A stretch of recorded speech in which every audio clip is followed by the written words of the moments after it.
салом бинандагони азиз, зарангези наврӯзшоҳ ҳастам ва сархати хабарҳоро аз студияи радиои озодӣ аз Прага тақдими шумо мекунем.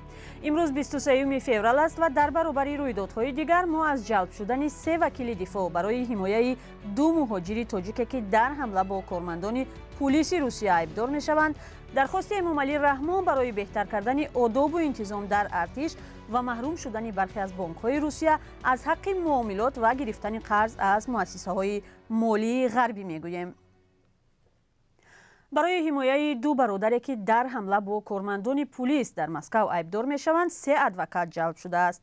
Расулҷон Ҳамроев, падари ин ду ҷавон, рӯзи 22 феврал дар суҳбат бо радиои Озодӣ гуфт, сафорати Тоҷикистон барои ҳимоя аз ҳуқуқи онҳо 1 адвокат ва муҳоҷирон 2 адвокати дигар киро карданд. мақомоти Русия гуфтанд ки Саид Акрами 21 сола ва Умари 18 сола рӯзи 17 феврал дар истгоҳи метрои Тулская дар Москав бо кормандони пулис муноқиша карданд. дар наворе ки расонаҳои Русия нашр карданд, дида мешавад ки 2 пулис талош доранд бодастони 1 ҷавони тоҷик завлона зананд. ҷавони дигар аз дур давида корманди пулисро бо лагат мезанад. Расулҷон Ҳамроев ба радиои Озодӣ гуфт, он рӯз дасти писараш Саид Акрам шикаста буд ва вақте кормандони пулис дасташро тоб медиҳанд, ӯ дод мезанад. ба нақли падар, писари хурдиаш аҳволи бародарро дида асабӣ мешавад ва пулисро мезанад. 2 бародар ҳоло дар боздоштгоҳи муваққатӣ қарор доранд. нисбат ба онҳо барои зӯроварӣ нисбат ба намояндаи ҳокимият дар вақти иҷрои кор парванда боз кардаанд. қазияи ин 2 бародар дар шабакаҳои иҷтимоӣ баҳсро эҷод кард. бисёриҳо пулиси Русияро барои рафтори бераҳмона бо муҳоҷирон танқид карданд. Эмомалӣ Раҳмон, раиси ҷумҳури Тоҷикистон, зимни суханронӣ дар ҳузури генералҳову фармондеҳони нирӯҳои мусаллаҳ хостори беҳтар кардани одоби сарбозон ва риояи оинномаи низомӣ дар байни онҳо шудааст.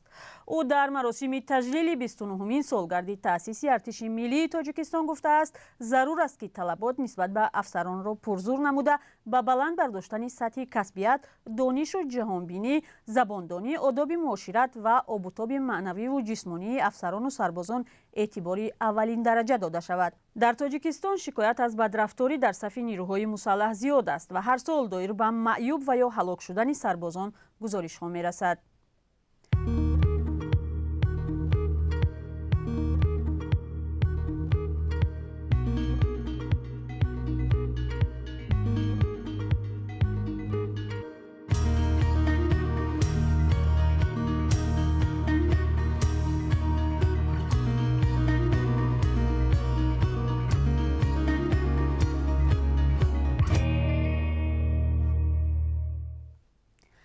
ҷо Байден, раиси ҷумҳури Амрико, эълон кард, ки кишвараш бастаи аввалини таҳримот бар зидди Русияро, ки ба қавли ӯ таҷовуз ба Украинаро оғоз кард, ҷорӣ мекунад.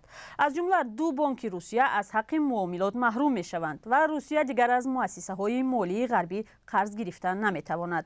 ҷо Байден рӯзи 22 феврал ҳангоми суханронӣ гуфт, ки Русия қонунҳои байналмилалиро зери по кардааст ва ҳеҷ кас гули гуфтаҳои Владимир Путин дар бораи Украинаро нахоҳад хӯрд. раиси ҷумҳури Амрико афзуд, дар сурати идомаи таҷовуз кишвараш бар зидди Русия таҳримоти нав ҷорӣ мекунад. як мақоми амрикоӣ гуфтааст, ки аз 2 бонки таҳримшуда, яке аз онҳо Промсвязбанк, бонки нирӯҳои мусаллаҳ ва дигари Внешнеэкономбанк, бонки давлатии кишвар аст. ба гуфтаи ин мақоми амрикоӣ, агар Русия таҷовуз ба хоки Украинаро идома диҳад, Амрико омода аст бар зидди муассисаҳои азими молии дигар ба мисли Сбербанк ва ВТБ таҳрим ҷорӣ кунад. طالبان در افغانستان یک مردی را با اتهام زیناکاری در بین مردم دوره زدند. ساکنان ترینکوت مرکزی ولایت اروزگان گفتند که ماموران طالب روز 21 فوریه این مرد را به میدان مرکزی شهر آورده با بلندگو نام و نسبش را اعلام کردند و سپس گفتند که او با زن بی نکاح رابطه داشته است. به قول شاهدان حادثه این مرد را در نزد مردم به حد تحقیر و بی‌آبرو کردند که ممکن است دیگر در بین جامعه زندگی درست بردن نتواند. گزارش ویدیویی درباره این دوره‌زنی و یا شلاق‌زنی را در برنامه خبری رادیوی آزادی تقدیم شما می‌کنیم.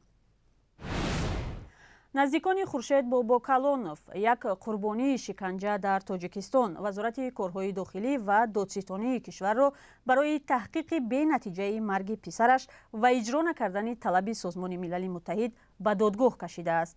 қаблан ин созмон аз мақомоти тоҷик хоста буд парвандаи Бобокалоновро одилона таҳқиқ кунанд ва ба хонаводааш ҷуброн пардозанд.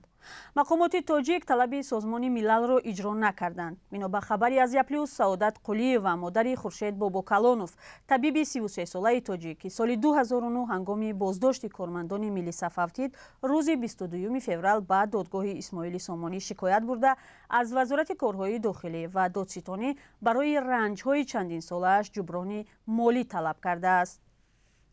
модари тоҷик мегӯяд талошҳояш дар 12 соли ахир барои таҳқиқу муҷозоти гунаҳкорони марги писараш натиҷа надод. дар аризаи модари Бобокалонов гуфта шудааст, ки дар ин ҳамла солҳо ба ин далел ӯ ранҷи зиёде кашид. парвандаи марги Хуршед Бобокалонов дар 12 соли ахир яке аз парвандаҳои пурсарусадои шиканҷа дар Тоҷикистон буд, ки борҳо дар долону толорҳои Созмони милал дар бораи он суҳбат кардаанд. пайвандонаш бовар доранд, ки ӯ зери шиканҷа фавтидааст, вале мақомот инро рад мекунад. дар душанбе маркази омодасозӣ ва дастгирии занони раҳбар ба кор шурӯъ кард. маросими ифтитоҳи марказ дар Академияи хизмати давлатӣ баргузор шудааст. ҳадафи он омӯзонидан ва омода кардани мутахассисони баландихтисос дар миёни занон гуфта мешавад. дар марказ барои боло бурдани малакаҳои сарварии занону духтарон курсҳои махсуси омӯзишӣ роҳандозӣ мешавад. маркази омодасозии занони роҳбар дар ҳамкорӣ бо барномаи занони Созмони милал дар Тоҷикистон роҳандозӣ шудааст. коршиносон мегӯянд Тоҷикистон дар масъалаи ҳузури занон дар сиёсат каме пешрафт дорад, аммо вазъ то ба ҳол дар сатҳи муносиб нест. бино ба омори расмӣ 24% кормандони давлатиро дар кишвар занон ташкил медиҳанд. вакилони тоҷик қаблан пешниҳод карда буданд, ки ин рақам бояд то 40% боло бурда шавад. таҳлилгарон мегӯянд сиёсати ҳукумат дар бораи бонувон ва ҷалби онҳо ба корҳои давлатӣ ва масоили баробарии ҷинсӣ бояд бознигарӣ шавад. дар Тоҷикистон то имрӯз беш аз 200 000 нафарро ба воя ваксинаи зидди COVID-19 эм кардаанд. мақомот мегӯяд ваксинаи сеюмро, ки дар навбати аввал барои гурӯҳҳои осебпазири аҳолӣ пешбинӣ шуда буд, ҳама шаҳрвандони аз 18 сола боло метавонанд бигиранд.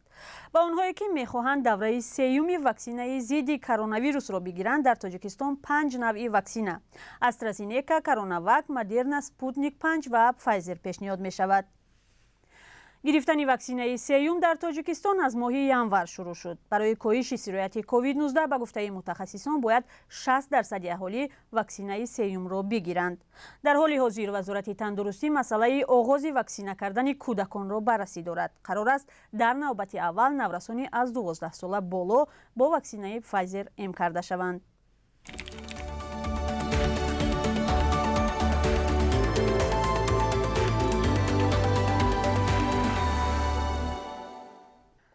кумитаи ҳолатҳои фавқулодаи Тоҷикистон мегӯяд барои пешгирӣ аз паёмадҳои тармафайроӣ дар роҳҳои кишвар, аз ҷумла дар роҳи Душанбе-Варзоб ва Душанбе-Ванҷ навбатдории шабонарӯзиро ба роҳ мондааст. бино ба иттилои ин ниҳод, то охири моҳи феврал хатари омадани тарма ва сангрезӣ дар минтақаҳои кӯҳӣ, вилояти Хатлону Суғд ва Бадахшон боқӣ мемонад. кумита ба ронандагон ҳушдор додааст, ки аз сафар ба минтақаҳои тармарез худдорӣ кунанду зимни ҳаракат дар минтақаҳои кӯҳӣ эҳтиёткор бошанд. абдурозиқ яке аз блогерҳои маъруфи тоҷик бо шаҳрдори Лондон Содиқ Хон вохӯрдааст. ӯ бо нашри як акси якҷоя бо Содиқ Амалхон дар саҳифаи инстаграмаш аз истиқболи гармаш аз тарафи мухлисон изҳори хушҳолӣ кардааст. Овозхон ва блогери 18-солаи тоҷик як соли ахир дар Дубай зиндагӣ мекунад ва ба кишварҳои дигар ҳам равоо дорад. ӯ дар саҳифааш пайваста аз вохӯриву мулоқот бо чеҳраҳои маъруфи самту соҳаҳои гуногуни дунё хабар медиҳад. Абдурозиқ дар инстаграм беш аз 2 миллион пайрав дорад. ва ҳоло аз курби асъори хориҷӣ дар Тоҷикистон мегӯем.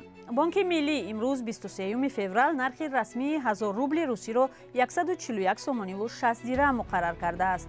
дирӯз нархи расмии рубл 144 сомонӣ буд. $1 11 сомониву 30 дирам ва €1 12 сомониву 82 дирам таъин шудааст.